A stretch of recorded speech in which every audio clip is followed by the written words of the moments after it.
আসমান বলে, ও মাওলা, তারা তো গুনাহ করতেই আছে, তুমি আযাব দিচ্ছ না কেন? জমিন বলে, মাওলা, তারা বড় পাপী, তাদেরকে আযাব দিয়ে ধ্বংস করে দাও। সূর্য বলে, মাওলা, তুমি আযাব দিচ্ছ না কেন? চন্দ্র বলে, মাওলা, তুমি আযাব দিচ্ছ না কেন? সুবহানাল্লাহ, জোরে বলেন না। চন্দ্র বলে, মাওলা, তুমি আযাব দিচ্ছ না কেন?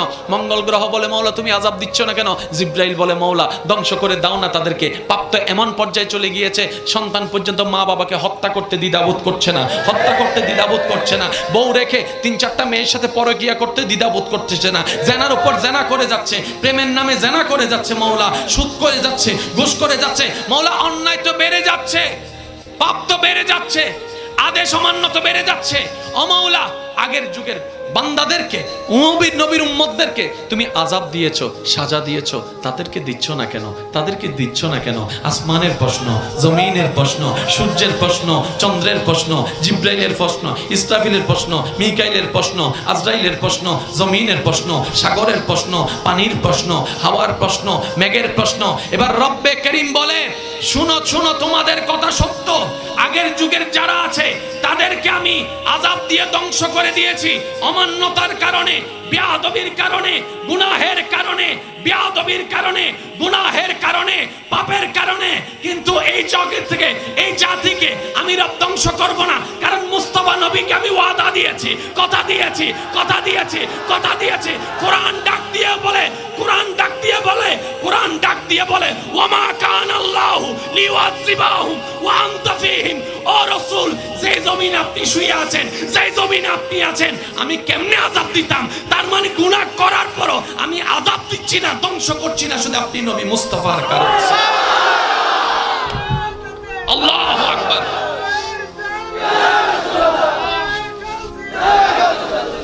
আওয়াজ একবার বলেন না সুবহানাল্লাহ। তাহলে আপনি আমি এত অন্যায় করার কারণও আল্লাহর গজব থেকে যে বেঁচে আছি, সেটাও নবী রাহমাতুল লিল আলামিনের কারণে। এই ধরাতে, এই সূর্যের নিচে একটা সময় এক গ্রুপ ছিল যাদেরকে বলা হতো মূসা নবীর উম্মত, কাউকে বলা হয়েছিল ঈসা নবীর উম্মত। যেভাবে আমরা থাকছি ওনারাও হয়তো সেভাবে থেকেছে। স্টাইলটা ভিন্ন ছিল, দেশটা ভিন্ন ছিল, রংটা ভিন্ন ছিল, ভাষাটা ভিন্ন ছিল, সবাই তো রবের বান্দা। এবার আমি আপনাদেরকে একটা প্রশ্ন করি ভাইয়েরা, সজ্ঞানে সবাই উত্তর দিবেন। আগের যুগে যতজন বান্দা নবীর উম্মতরা ছিল, তাদের জন্য আমাদের মতো ঠিক কিছু বিধান, আদেশ, নিষেধ ছিল কি ছিল না? আওয়াজ আমি পাইনি। আদেশও ছিল, নিষেধও ছিল। আগের যুগের বান্দারা, নবীর উম্মতেরা আদেশ অমান্য করলে গুনাহ হতো, যেভাবে আমাদেরটাও হয়, গুনাহ হতো। আল্লাহ পাক রব্বুল আলামিন সবাইকে ওয়ার্নিং দিয়েছেন। কয়বার? একবার, দুইবার, তিনবার ওয়ার্নিং দেওয়ার পরও যদি তারা নিজেদের ভুলগুলোকে তওবার মাধ্যমে না শুধরাই নিয়েছে, আল্লাহ পাক তাদেরকে আসমানি আযাব দিয়ে,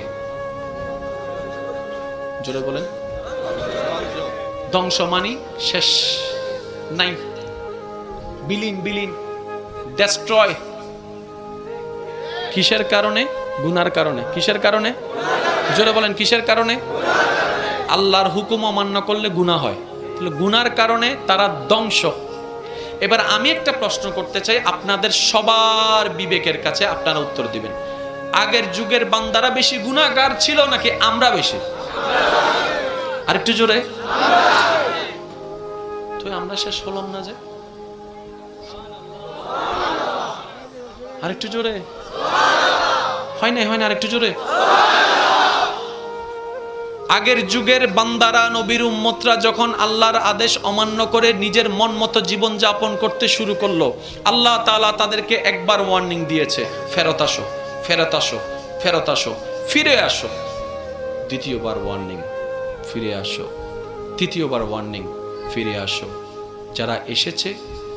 যারা এসেছিল তারা রহমতের মাধ্যমে মুক্তি পেয়ে গিয়েছে, আর যারা আসেনি, কেউ নূহ আলাইহিস প্লাবনের মধ্যে পানিতে ডুবে শেষ হয়ে গিয়েছে, কেউ বা লূত আলাইহিস সালামের সময়ে আসমান থেকে আগুনের বর্ষণ হয়ে ধ্বংস হয়ে গিয়েছে, কেউ বা বানরের রূপে রূপান্তরিত হয়েছে, কেউ বা এই রূপে, কেউ বা ওই রূপে, কেউ পাথর হয়ে গেল, কারো ধ্বংস হয়ে গেল, কারো পানি উল্টাই গেল, কারো জমিন উল্টাই গেল, কোনো না কোনোভাবে একবার, দুইবার, তিনবার ওয়ার্নিং এর পরে সবকিছু আল্লাহর পক্ষ থেকে ডেস্ট্রয় হয়ে গিয়েছে।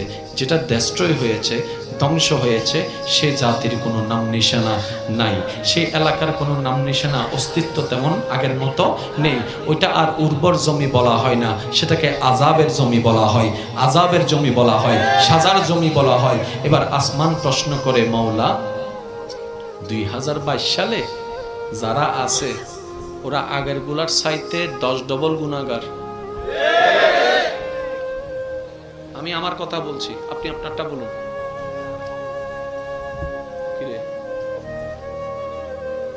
আসমান বলছে, মাওলা আমরা তো দেখেছি লূত আলাইহিস সালামের উম্মতকে অবাধ্যতার কারণে তুমি কিভাবে ধ্বংস করেছো।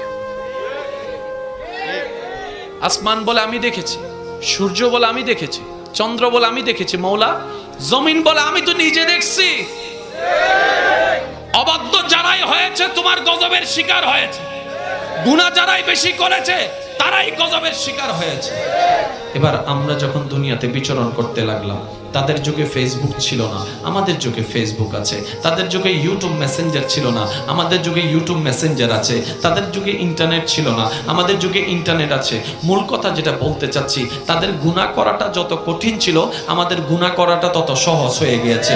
সহজ হয়ে গিয়েছে, হাঁটতে গুনাহ, বসতে গুনাহ, শুইতে গুনাহ, যাইতে গুনাহ, ঘরে গুনাহ, বাইরে গুনাহ, বন্ধুদের ভিতর গুনাহ, ভাই বোনের ভিতরে গুনাহ, বন্ধু বন্ধু গুনাহ, ভাই ভাইয়ে গুনাহ, এমন গুনাহ তেমন গুনাহ, টিভিতে গুনাহ, মিডিয়ায় গুনাহ, মোবাইলে গুনাহ, এখানে গুনাহ, সেখানে গুনাহ, চার দোকানে গুনাহ, চার দোকানের মধ্যেও গুনাহ, চা খাইতে গেছি সেখানেও গুনাহ, গুনায় গুনায় আমাদের ভরপুর। এবার আসমান বলে, ও মাওলা তারা তো গুনাহ করতেই আছে, গুনাহ করতেই আছে, তুমি আযাব দিচ্ছ না কেন? জমিন বলে, মাওলা তারা বড় পাপী, তাদেরকে আযাব দিয়ে ধ্বংস করে দাও। সূর্য বলে, মাওলা তুমি আযাব দিচ্ছ না কেন? চন্দ্র বলে, মাওলা তুমি আযাব দিচ্ছ না কেন? সুবহানাল্লাহ জোরে বলেন না। চন্দ্র বলে, মাওলা তুমি আযাব দিচ্ছ না কেন?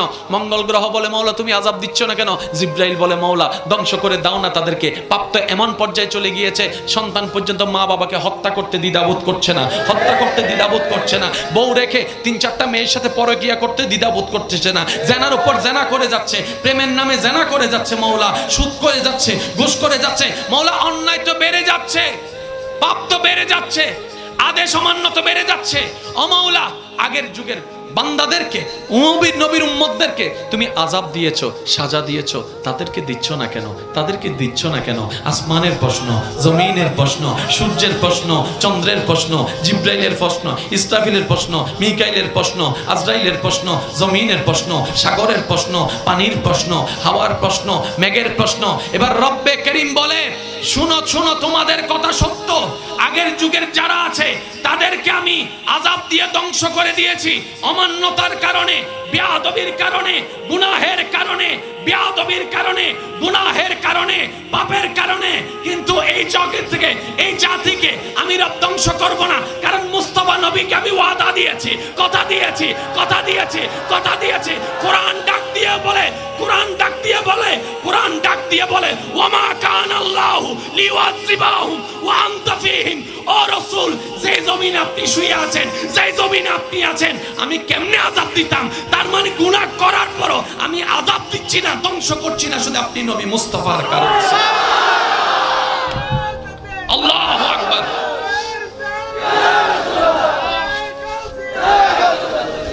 আওয়াজ একবার বলেন না সুবহানাল্লাহ। তাহলে আপনি আমি এত অন্যায় করার কারণও আল্লাহর গজব থেকে যে বেঁচে আছি, সেটাও নবী রাহমাতুল লিল আলামিনের কারণে। এছাড়া দ্বিতীয় কোনো কারণ দেখি আপনার যোগ্যতায় থাকলে আপনি দেখান, আমি আমার যোগ্যতায় থাকলে দেখাই। হাইলে গড়া সিডিং একটা হতা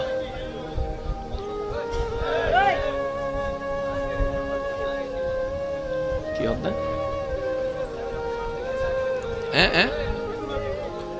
নদেহের দে তোলে কি আগুন আইতিয়ে যে কি এইসব ক্লিয়ার করে দে না। হবে না, হবে না, এগুলো হবে না। যে যেমন আছে হ্যাঁ,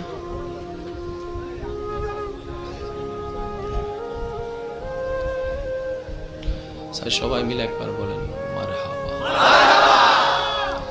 ইঞ্জিল জিবে স্টার্ট দিলাম, আবার এবার ঠান্ডা গিয়ে আবার নতুন করে দম পড়বে। এবার বুঝছো না কিল্লা আওয়াজ করতাম মানা করি। এই যে অনামাতার দেশ অনেকেও ওয়াইজ করলে আর একটা জিনিস আমি বলি, ওই আই আইবের সময় হট্টকুল চিল্লা পাল্লা ই দেন এত একজনে কিন্তু ওয়াইজ করে খবরদার এই হামনদিন করিবেন। আলেম আলেম ইবে ইবের হতা নহর আল্লাহ এবং রসুলের হতা হতে। এবার যে আইব আয়ুক ইবের সম্মান ইবের সুফি সুফি সুফি সুরর মতো আনিবেন। ইবের হারণে কিংবা ইবেরে আমন্ত্রণ জানাইতো যাইয়ার যেন আলেমের ওয়াইজ ডিস্টার্ব নয়, আল্লাহ এবং রসুল নারাজ হয়ে যাব ভাই। এই কাম যায় না জীবনত নয় ইনশাল্লাহ, ঠিক আছে না? ইনশাল্লাহ ঠিক আছে না? মাহফিলের একখানা আদব আছে না নাই? আগে মাহফিলত বেশিরভাগ শ্রোতা আছিল দি মধ্যবয়স্ক আর বুড়ো, এখন দি বেশিরভাগ যুবক। তার মানে এই যুবকের উপস্থিতি প্রমাণ করে দেয় আগামীর ভবিষ্যৎ ইসলামের সুন্দর আছে ইনশাআল্লাহ। আর কেন জোর হ না নাতি যে তয় ইবে দাদার লাডি হয় আর জোর হ না এবার হই আই প্রায় সময় ওয়াজু থই দি আর দাদা নানা যারা আছো চুপ করিতে হও নাতিও কলে ইনশাল্লাহ আওয়াজ দিতে পারি কিনলে হই দি দাদা নানাই বে আওয়াজ করতে করতে হালাদারির সাদা বানাই, ঠিক না? সেন্ডার দাদা নানা মুরব্বী যারা আছো বেগুন চুপ করিতে হও। এবার আর নাতি অক্কলের আওয়াজ সহসা কেন ওয়া নাতি অক্কল আওয়াজ দে একবার হন সাহেব পেরে ছোট করে হইও মারহাবা নুনি নুনি আর কেন ছোট আর দাদার আওয়াজ লাইব না। আর না দাদারে যদি আওয়াজ দিতাম হই মারহাবা হইতো যাই যদি দাতুগ্য ফরি যাই গই তাহলে তো দাদি আবার আরারে ফাইব এসা জানা দিন হুড়িব আরারে হনাবা দাদি হব তোর দাদারে ভাড়ায় দিয়া দাদি বেগাছ লিব তো কি বই বলো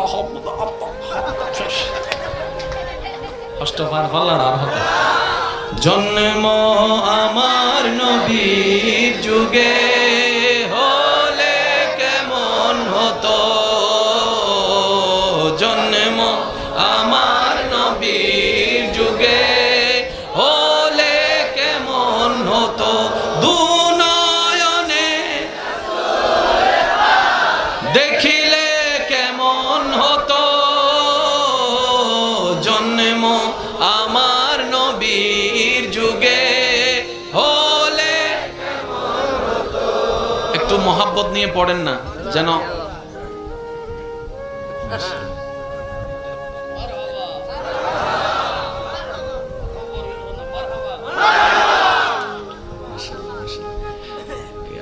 একটু কল্পনা করেন। আচ্ছা নবীকে দেখলে কেমন হতো, সেই মুস্কি হাসিটা দেখলে কেমন হতো, যদি একটু দূর থেকে হলো দেখতে পারতাম কখনো নবী রাহমাতুল লিল আলামিনকে। এখানে হয়তো অনেকেই আছেন নবীকে স্বপ্ন মোবারকে দেখেছেন, কিন্তু বেশিরভাগই হয়তো চেহারা দেখেন নাই, আলো দেখেছেন। যারা স্বপ্ন দেখে চেহারা মোবারক দেখার কিন্তু সৌভাগ্য আমাদের হয় না, আমরা আলোটা দেখি। কিরে সবাই আলোর কথা বলে, চেহারা দেখি না কেন? বলে যে এই পাপী দুই নয়ন ওই চেহারা মায়ার চেহারা দেখার হয়তো যোগ্যতা নেই আমাদের। ইস কেমন হতো যদি একবার নবী রাহমাতুল লিল আলামিনের জবান থেকে আওয়াজটা কোরআনের তেলাওয়াতটা শুনতে পারতাম, একবার যদি সে মুস্কি হাসির দিদার করতে পারতাম। ইয়া রব তোমার দরবারে ফরিয়াদ, স্বপ্নে হলো জীবনে একবার এই তৃষ্ণার্ত আশেকের অন্তরকে নবীর জিয়ারত দিয়ে আল্লাহ তুমি ধন্য করে দিয়েছো। রাসূল পাক সাল্লাল্লাহু আলাইহি ওয়াসাল্লাম বলছেন মান রাআনি ফিল মানাম, যে আমাকে ঘুমের মধ্যে স্বপ্নে দেখলো সে আমাকে সত্যিই দেখতে পেল। প্লাবনের মধ্যে পানিতে ডুবে শেষ হয়ে গিয়েছে, কেউ বা লূত আলাইহিস সালামের সময়ে আসমান থেকে আগুনের বর্ষণ হয়ে ধ্বংস হয়ে গিয়েছে, কেউ বা বানরের রূপে রূপান্তরিত হয়েছে, কেউ বা এই রূপে কেউ বা ওই রূপে, কেউ পাথর হয়ে গেল, কারো ধ্বংস হয়ে গেল, কারো পানি উল্টাই গেল, কারো জমিন উল্টাই গেল, কোনো না কোনোভাবে একবার দুইবার তিনবার ওয়ার্নিং এর পরে সবকিছু আল্লাহর পক্ষ থেকে ডেস্ট্রয় হয়ে গিয়েছে। যেটা ডেস্ট্রয় হয়েছে, ধ্বংস হয়েছে, সে জাতির কোনো নাম নিশানা নাই, সেই এলাকার কোনো নাম নিশানা অস্তিত্ব তেমন আগের মতো নেই। ওইটা আর উর্বর জমি বলা হয় না, সেটাকে আযাবের জমি বলা হয়, আযাবের জমি বলা হয়, সাজার জমি বলা হয়। এবার আসমান প্রশ্ন করে, মাওলা 2022 সালে যারা আছে ওরা আগের গুলার চাইতে 10 ডবল গুনাহগার। আমি আমার কথা বলছি, আপনি আপনারটা বলুন। কিরে? আসমান বলছে, মাওলা আমরা তো দেখেছি লূত আলাইহিস সালামের উম্মতকে অবাধ্যতার কারণে তুমি কিভাবে ধ্বংস করেছো। আসমান বলে আমি দেখেছি, সূর্য বলে আমি দেখেছি, চন্দ্র বলে আমি দেখেছি, মাওলা জমিন বলে আমি তো নিজে দেখছি। অবাধ্য যারাই হয়েছে তোমার গজবের শিকার হয়েছে, গুনাহ যারাই বেশি করেছে তারাই গজবের শিকার হয়েছে। এবার আমরা যখন দুনিয়াতে বিচরণ করতে লাগলাম, তাদের যুগে ফেসবুক ছিল না, আমাদের যুগে ফেসবুক আছে। তাদের যুগে ইউটিউব মেসেঞ্জার ছিল না, আমাদের যুগে ইউটিউব মেসেঞ্জার আছে। তাদের যুগে ইন্টারনেট ছিল না, আমাদের যুগে ইন্টারনেট আছে। মূল কথা যেটা বলতে চাচ্ছি, তাদের গুনাহ করাটা যত কঠিন ছিল, আমাদের গুনাহ করাটা তত সহজ হয়ে গিয়েছে। সহজ হয়ে গিয়েছে। হাঁটতে গুনাহ, বসতে গুনাহ, শুইতে গুনাহ, যাইতে গুনাহ, ঘরে গুনাহ, বাইরে গুনাহ, বন্ধুদের ভিতর গুনাহ, ভাই বোনের ভিতরে গুনাহ, বন্ধু বন্ধু গুনাহ, ভাই ভাইয়ে গুনাহ, এমন গুনাহ তেমন গুনাহ, টিভিতে গুনাহ, মিডিয়ায় গুনাহ, মোবাইলে গুনাহ, এখানে গুনাহ, সেখানে গুনাহ, চার দোকানে গুনাহ, চার দোকানের মধ্যেও গুনাহ, চা খাইতে গেছি সেখানেও গুনাহ, গুনায় গুনায় আমাদের ভরপুর। এবার আসমান বলে, ও মাওলা তারা তো গুনাহ করতেই আছে, গুনাহ করতেই আছে, তুমি আযাব দিচ্ছ না কেন? জমিন বলে, মাওলা তারা বড় পাপী, তাদেরকে আযাব দিয়ে ধ্বংস করে দাও। সূর্য বলে, মাওলা তুমি আযাব দিচ্ছ না কেন? চন্দ্র বলে, মাওলা তুমি আযাব দিচ্ছ না কেন? সুবহানাল্লাহ জোরে বলেন না। চন্দ্র বলে, মাওলা তুমি আযাব দিচ্ছ না কেন? মঙ্গল গ্রহ বলে, মাওলা তুমি আযাব দিচ্ছ না কেন? জিব্রাইল বলে, মাওলা ধ্বংস করে দাও না তাদেরকে। পাপ তো এমন পর্যায়ে চলে গিয়েছে, সন্তান পর্যন্ত মা বাবাকে হত্যা করতে দ্বিধাবোধ করছে না, হত্যা করতে দ্বিধাবোধ করছে না। বউ রেখে 3-4টা মেয়ের সাথে পরকিয়া করতে দ্বিধাবোধ করতেছে না। জেনার উপর জেনা করে যাচ্ছে, প্রেমের নামে জেনা করে যাচ্ছে মাওলা, সুদ করে যাচ্ছে, ঘুষ করে যাচ্ছে মাওলা। অন্যায় তো বেড়ে যাচ্ছে, পাপ তো বেড়ে যাচ্ছে, আদেশ অমান্য তো বেড়ে যাচ্ছে। ও মাওলা আগের যুগের বান্দাদেরকে, নবীর উম্মতদেরকে তুমি আযাব দিয়েছো, সাজা দিয়েছো, তাদেরকে দিচ্ছ না কেন? তাদেরকে দিচ্ছ না কেন? আসমানের প্রশ্ন, জমিনের প্রশ্ন, সূর্যের প্রশ্ন, চন্দ্রের প্রশ্ন, জিব্রাইলের প্রশ্ন, ইসরাফিলের প্রশ্ন, মিকাইলের প্রশ্ন, আজরাইলের প্রশ্ন, জমিনের প্রশ্ন, সাগরের প্রশ্ন, পানির প্রশ্ন, হাওয়ার প্রশ্ন, মেঘের প্রশ্ন। এবার রব্বে করিম বলে, শুনো শুনো তোমাদের কথা সত্য, আগের যুগের যারা আছে তাদেরকে আমি আযাব দিয়ে ধ্বংস করে দিয়েছি অমান্যতার কারণে, বেয়াদবির কারণে, গুনাহের কারণে, বেয়াদবির কারণে, গুনাহের কারণে, পাপের কারণে। কিন্তু এই জগৎ থেকে, এই জাতিকে আমি রব ধ্বংস করব না, কারণ মুস্তাফা নবীকে আমি ওয়াদা দিয়েছি, কথা দিয়েছি, কথা দিয়েছি, কথা দিয়েছি। কোরআন ডাক দিয়ে বলে, কোরআন ডাক দিয়ে বলে, কোরআন ডাক দিয়ে বলে, ওয়ামা কানাল্লাহু লিওয়াযিবাহু ওয়া আনতা ফীহিম। ও রাসূল, যে জমিন আপনি শুয়ে আছেন, যে জমিন আপনি আছেন, আমি কেমনে আযাব দিতাম? তার মানে গুনাহ করার পরও আমি আযাব দিচ্ছি না, ধ্বংস করছি না, শুধু আপনি নবী মুস্তাফার কারণে। আল্লাহু আকবার।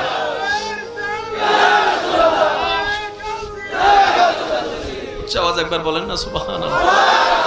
তাহলে আপনি আমি এত অন্যায় করার কারণও আল্লাহর গজব থেকে যে বেঁচে আছি, সেটাও নবী রাহমাতুল লিল আলামিনের কারণে। এছাড়া দ্বিতীয় কোনো কারণ দেখি আপনার যোগ্যতায় থাকলে আপনি দেখান, আমি আমার যোগ্যতায় থাকলে দেখাই। হাইলে গড়া সিডিং একা হতা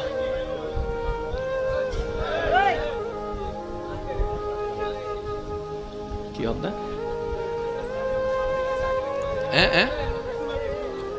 নদেহের দে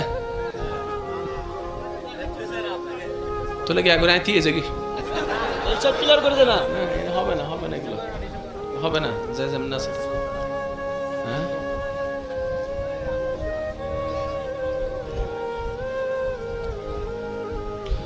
সবাই মিলে একবার বলেন মারহাবা। ইঞ্জিল জিবে স্টার্ট দিলাম, আবার এবার ঠান্ডা গিয়ে আবার নতুন করে তখন পড়ব। এবার বুঝছো না কিল্লা আওয়াজ করতাম মানা করি। এই যে অনামাতার দেশ হন কেউ ওয়াইজ করলে।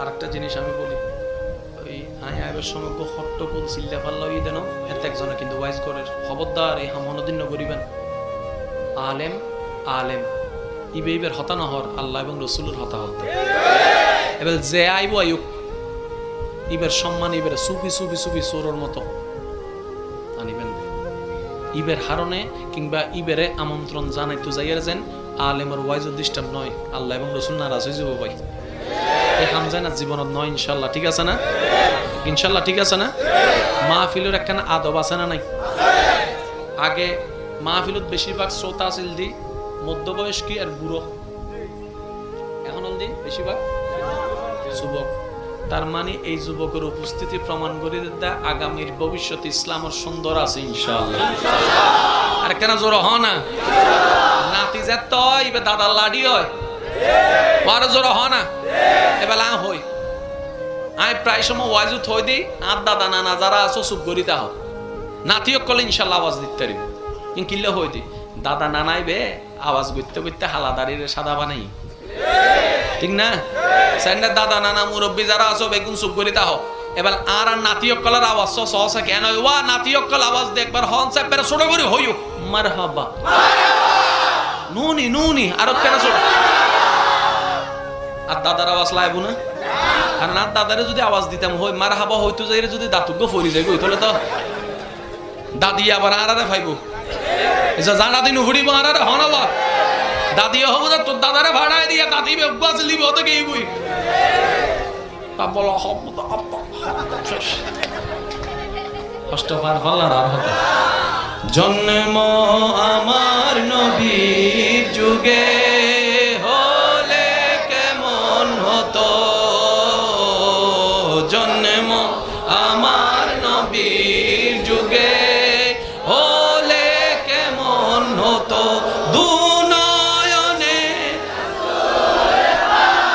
দেখিলে কেমন হতো জন্ম আমার নবীর যুগে হলে একটু মোহাব্বত নিয়ে পড়েন না যেন